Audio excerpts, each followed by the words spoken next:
The deputy president just voted right now at Azuri farm here outside Barberton in Mpumalanga. He's about to speak to the media right now, so let's just listen into the deputy president.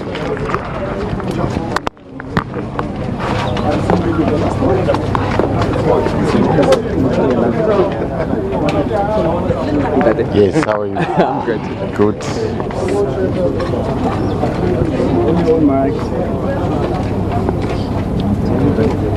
Okay, ready? So I'm talking to all of you here. Yes, you can. Okay. A bit more efficient. Yeah.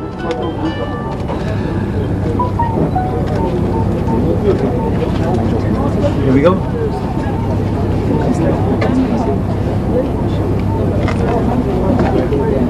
Ready?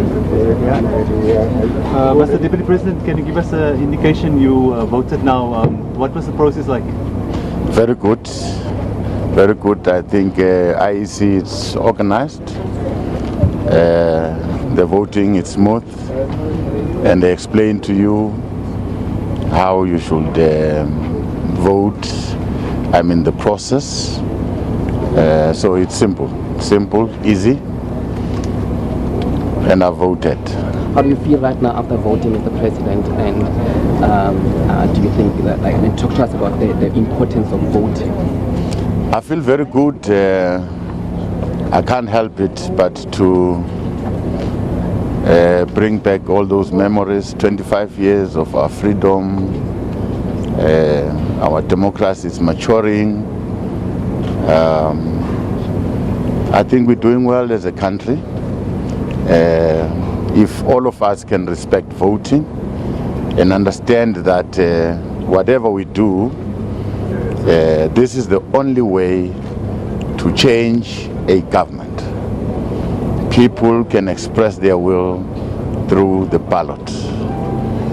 You rather affirm or not vote for a party. So in this case, the people of South Africa are really maturing. They understand the process. They don't need to be persuaded that much to go and vote. But of course, some were saying we don't see change, we don't see that. But this is the only way that you can express your feeling. The ANC has been going through a difficult period. How optimistic are you that the party will emerge victorious? Well, we have been through a very hectic campaign, crisscrossing the country. I can tell that the mood is okay. The ANC is going to win. No doubt about it. And I'm sure you people asking me this question, you know very well. You have seen for yourself that we still enjoy relative support with all our challenges. Of course, the achievements in between. Thus, it's interwoven. Challenges and achievements. But the journey continues. And do you maybe have a message for those who haven't voted or those who are still undecided, and especially the youth?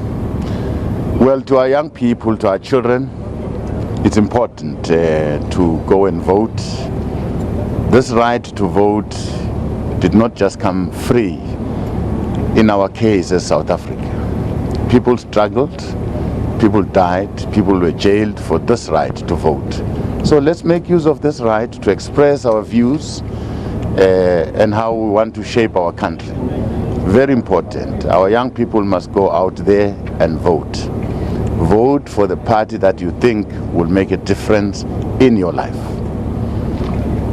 To young people, because this is a new generation, and the generation will suffer more frustrations, especially not getting joblessness in particular. And I've said to them that we did not abandon hope. When we were going through the dark tunnel during the apartheid era, we never abandoned hope. And that in any case, the future is theirs. Our future, they are our future. And that if they don't vote, no one's going to do it for them. I'm sure They have a right to be angry and frustrated because every year they are bombarded with all promises which are never fulfilled even if the next election comes. So they have everything to be angry and frustrated. Sure. But nevertheless, I appeal to them. As an old man, I appeal to them that this is their future and that no one can do it for them. They cannot do it for themselves. Shenge, in some areas there's been some disruption of voting process. What can you say about that? Well, actually, you're touching on a matter which worries me very much because yesterday I got all sorts of rumors about some planned shenanigans. And I think that that's the only thing that worries me about the election. Because at every election that we've had, there have always been shenanigans. As you ask me, yes, I'm very worried about that. Just now, at Kosondela, an old lady who was going to vote, who was trying to vote there, found that she had voted already. Today, this morning, this is a good example now of what is going on. In this highly contested election, the likelihood of electoral fraud is a certainty. That's a certainty.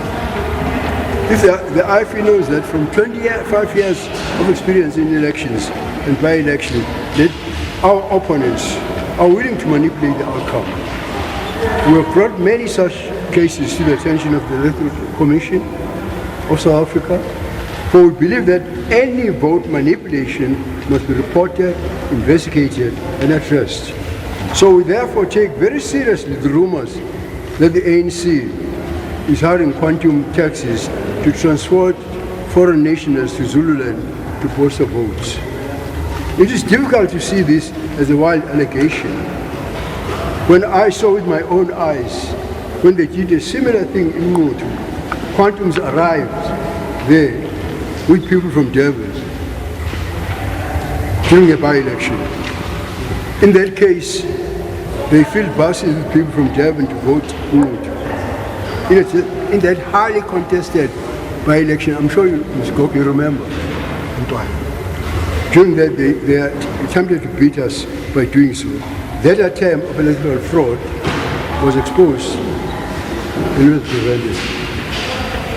Now, with this latest allegation, I've reported all the information we have to the chairperson last night, Mr. Glenn Mashinini, and he is committed to raise it with the Chief Electoral Officer, Mr. Sai Mamawolo.